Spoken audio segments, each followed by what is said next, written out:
Boa noite, jovens! E aí, como estamos? De quarentena, todo mundo se cuidando em casa. Hoje a aula vai ser diferente, vai ser à distância. Queria dizer primeiramente que eu estou com muita saudade de vocês, muita saudade da turma. Venho falado apenas com a Paloma, com a nossa representante de turma, mas espero que estejam todos bem, tá? O que eu tenho para trazer hoje para vocês são as nossas dúvidas a respeito da elaboração do projeto integrador.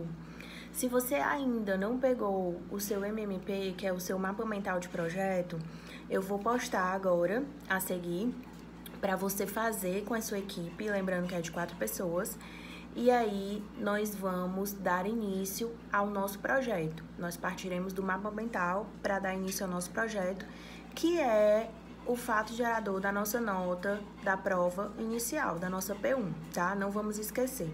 A data de entrega é no dia 16 de abril até o dia 16 de abril, porque vocês podem entregar do dia 7 de abril ao dia 16, conforme eu falei para vocês. Quem quiser se livrar logo, manda no dia 7. Quem tiver com pouco tempo, pode mandar até o dia 16, tá certo? Gente, pois então vamos lá. Em notas iniciais, nós vamos tratar desde o iniciozinho da construção e da elaboração do nosso mapa mental de projeto, tá? Que é aquela estruturazinha que eu coloquei para vocês, uma estrutura bem bacana que dá para você mapear visualmente todo o seu projeto e a partir daí você pode elaborá-lo, certo? Gente, então vamos começar do título, vamos começar do começo, como diz o Matuto, né? O título ele é uma proposição. Essa proposição ela deve demonstrar que o assunto tem potencial para ser desenvolvido e através desse título você vai demonstrar que um conteúdo determinado poderá ser provado. Então esse título ele precisa ter delimitação. E a delimitação do título ela é bastante vantajosa porque ela recorta o nosso objeto teórico, como eu já falei com vocês em sala de aula, tá? Ademais, o título ele pode conter uma informação que é chamada de subtítulo, tá? Esse subtítulo, ele é muito bacana porque ele delimita ainda mais o nosso título. E vocês sabem que, juntando o título com o subtítulo e com o subsubtítulo, caso o projeto venha a ter, que geralmente a gente viu que isso ocorre em projetos que vão fazer uma pesquisa de campo, a gente tem o tema. O tema é geral, então, quanto mais específicos formos, melhor será o nosso recorte teórico, tá? Em relação à nossa justificativa, como a gente deve proceder numa justificativa? Dentro da justificativa, a gente tem 4 parágrafos centrais, tá? A justificativa aqui do projeto, ela funciona como uma espécie de introdução ao projeto, tá? Então, nós devemos partir do seguinte caminho. No primeiro parágrafo, nós vamos colocar os nossos motivos pelos quais o nosso tema é relevante. Lembrando que a gente tem que pensar coletivo, né? Porque o nosso projeto é de 4 pessoas. E aí, a partir dos temas já elaborados e desenvolvidos em sala. Depois, o nosso segundo parágrafo, ele é o parágrafo onde você vai mencionar o porquê o seu tema é necessário para o atual cenário jurídico, tá? Depois desse parágrafo, a gente tem um terceiro parágrafo, que é o parágrafo em que você vai evidenciar por que o seu tema é oportuno para o cenário jurídico atual e por que esse cenário jurídico atual necessita da proposição do seu tema, tá? O nosso último parágrafo da justificativa é o parágrafo da problemática. Então, você vai somar a problemática à sua justificativa, que é o 4º e último parágrafo. Aqui você vai definir o seu problema de pesquisa. Qual seja, o problema de pesquisa é uma pergunta central dentro do recorte teórico que você fez no seu tema, tá certo? Um detalhe interessante, esse é o fechamento da nossa justificativa. E se você faz uma boa justificativa para o seu tema, necessariamente você tem um grande potencial de desenvolver de maneira magistral os seus resultados e as suas discussões referentes ao projeto, tá ok? Depois disso, a gente tem os nossos objetivos. Os nossos objetivos são muito importantes, porque eles também fazem parte da delimitação do tema. Dentro dos nossos objetivos, objetivo é gênero, do qual são espécies, o objetivo geral, que é apenas um. E esse objetivo geral, como eu falei para vocês em sala de aula, ele advém do título, tá? Então, você vai pegar o seu título e, a partir dele, desenvolver o seu objeto geral, o seu objetivo geral. Depois, nós temos os objetivos específicos, que eu pedi para vocês para que a gente delimitasse em 3 objetivos, no máximo de 2 a 3. Ele advém do subtítulo, certo? O pessoal que vai se utilizar de 3 objetivos é aquele pessoal que vai fazer estudo de caso e que vai ter um subtítulo. Então, a gente vai ter até 3 objetivos específicos. Como eu falei para vocês, a gente precisa dar preferência a verbos no início de cada objetivo que dizem o que é que nós estamos pretendendo com cada um desses objetivos. Então, eu dei alguns exemplos, como designar, evidenciar, ressaltar, salientar, alegar, exibir, expor, demonstrar, exercer, representar, dentre outros. Por isso, na disciplina de comunicação e linguagem, que eu sempre estou fazendo essa estratégia transdisciplinar com o projeto integrador, ela é interessante porque a gente traz essa temática da língua portuguesa para dentro do argumento jurídico. Isso é muito importante, ok? Então, a gente chega, depois da justificativa, no nosso aspecto metodológico, que é a nossa metodologia. Eu falei para vocês que sem metodologia a gente não faz nada nesse mundo acadêmico. Então, existe um slide de metodologia que eu criei para vocês que a gente tem que seguir um passo a passo, do item A para o item E. Gente, só dando uma paradinha, porque eu vou ter que apresentar o Rousseau para vocês, porque ele tá chorando, porque eu tô falando com vocês e eu não estou mostrando ele a vocês. Filho, vem aqui, vem. Vem aqui. Vem aqui pra galera te ver. Vem, menino. Vem aqui, vem. Vem cá, pra galera te ver. Vem cá. Gente, só um minuto. Vou ter que pegar o Rousseau pra que vocês vejam esse jovem. Vem cá, filho. Vem cá. Que coisa linda da mãe. Vem cá pra galera te ver, vem. Anda, menino. Deixa eu te pegar aqui pra galera te ver.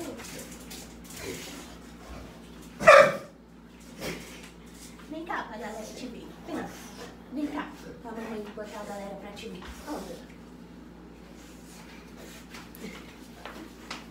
Gente, esse aqui é o meu bebê, tá? O Rousseau. Tô apresentando esse jovem pra vocês. Oi, galera, estudem! Eu tô estudando também na minha quarentena. Tchau, galera!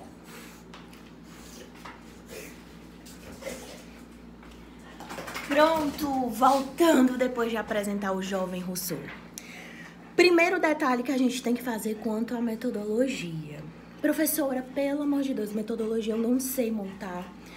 Eu não sei fazer, não adianta que eu nunca aprendi e nem vou aprender.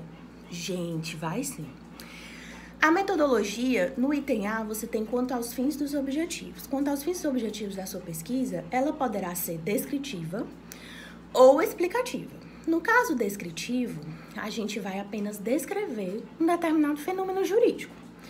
E no caso da sua pesquisa ser explicativa, ela vai descrever e explicar os motivos pelos quais o fenômeno jurídico passa a acontecer dentro da sociedade.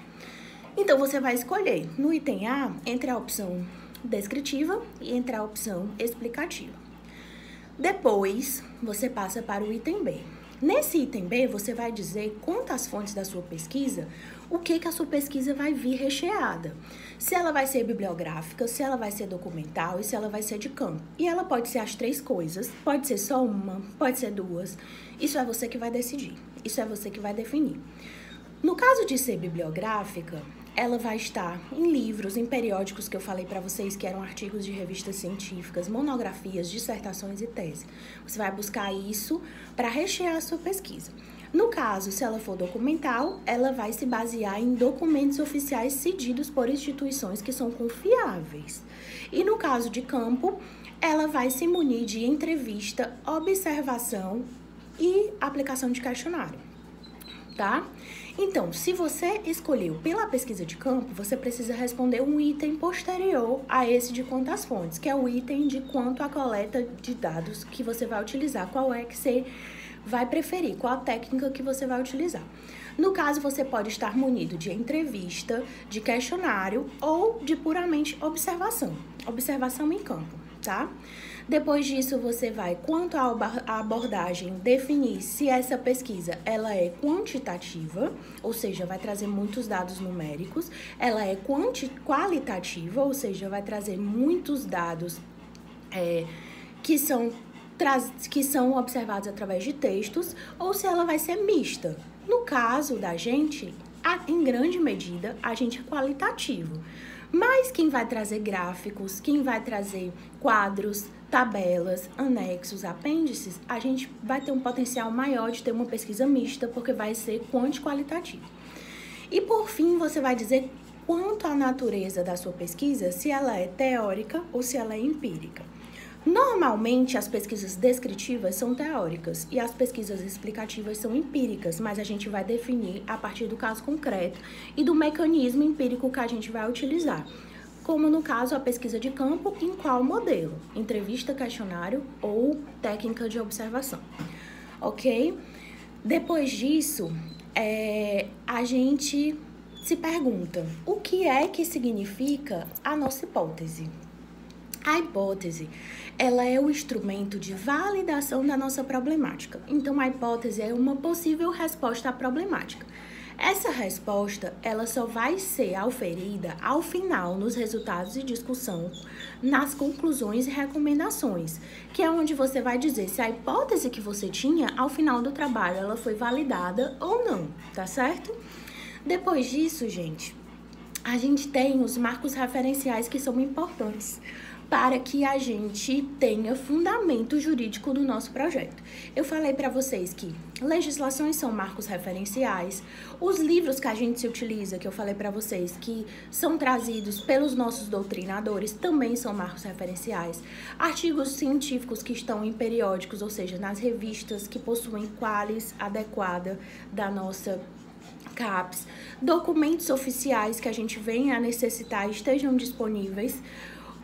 Lembrando que o projeto ele tem que conter no mínimo 8 marcos referenciais. Professora, então tem o máximo, por exemplo, 16 marcos referenciais? Não, você tem um mínimo que é 8. Quanto mais marcos referenciais você tiver, melhor para o seu projeto. A gente só pode fazer referência, colocar no final do trabalho as referências daquilo que a gente citou. Se a gente não citou, a gente não pode referenciar ao final do trabalho. E a gente deve preferir a técnica do direito comparado para poder colocar essa perspectiva no trabalho e ilustrar de maneira mais adequada. A gente pode pegar um exemplo do que acontece com o presidencialismo de coalizão. Há exemplos de Brasil e Portugal, Brasil e Itália, Brasil e Inglaterra. A gente pode também trazer algo do nosso estado, do Ceará para outro estado, do Ceará para São Paulo, do Ceará para Rio de Janeiro. Isso aí é a gente que vai definir e deixa a nossa pesquisa com uma qualidade ainda mais alta. Gente, eu falei para vocês que existiam 2 métodos de fazer referência, que é o método da Ateleia, que está disponível nos slides para vocês observarem e é altamente autoinstrutivo, tá? E também o método ATDA, que é o método de citação de mecanismos que você busca na internet, tá? Coloquei algumas opções muito bacanas para você pesquisar de fontes de pesquisas confiáveis, como os periódicos da CAPES, o site do Diálogo Ambiental Constitucional Internacional, o Journal Storage, o Cielo, os artigos do Comped, o Global Lex e o banco de tese da CAPES, que vocês vão pesquisar de uma maneira mais adequada, tá? E em relação ao sumário, o nosso sumário ele vai ser elaborado de acordo com a ordem dos elementos descritos no nosso mapa mental de projeto, que eu disponibilizei ao final dos slides. Eu disponibilizei um mapa mental em branco, para você poder fazer o da sua equipe, um mapa mental elaborado por mim, para você ter como modelo, e um mapa mental autoinstrutivo, no qual você vai ler e você vai conseguir aplicar aquilo no seu próprio mapa mental.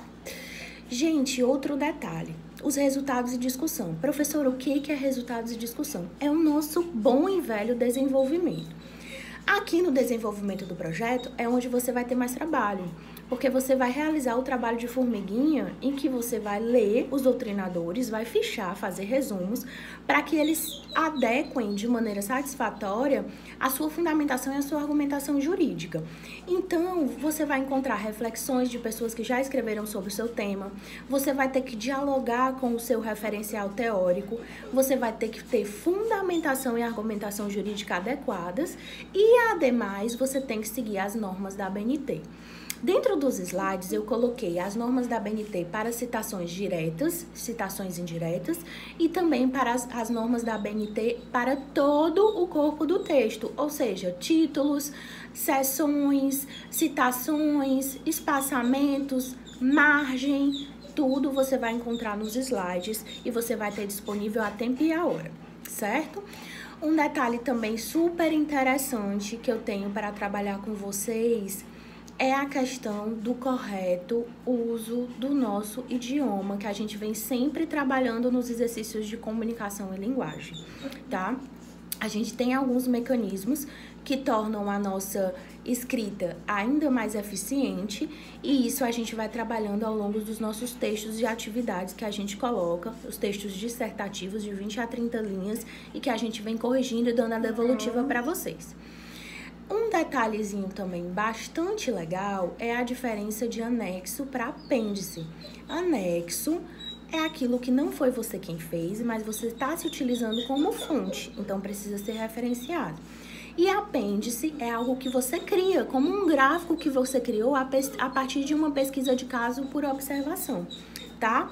Um detalhe importante também é a diferenciação entre quadro e tabela, porque tem nomenclatura diferente sim. O quadro, ele é fechado e totalmente textual, e a tabela, ela é aberta e ela possui números numéricos, ela possui números, não é? Além de objetos textuais.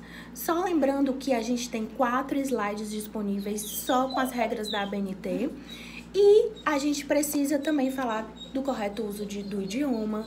Como eu falei para vocês, o nosso texto ele precisa ser breve, ele precisa ser imparcial, ele precisa ser preciso, ele precisa ter harmonia e ordem. Não adianta você estar tratando de algo que é cronológico e você demorar muito num aspecto e demorar pouco em outro e depois voltar para o aspecto inicial. A originalidade, como eu falei para vocês, eu vou passar todos os projetos no detector de plágio e a simplicidade e a compreensão do texto. Não adianta falar bonito se nem você se entende e nem a outra pessoa que vai ler vai entender você. Então, a gente tem aqui alguns mecanismos de o que se deve fazer e o que não se deve fazer. E depois eu vou vir com a próxima aula de vocês, que é a aula de elaboração dos slides do projeto. Então, hoje a nossa tarefinha é nos entregar o mapa mental do projeto, que é o MMP. E a partir do MMP eu vou corrigi-lo.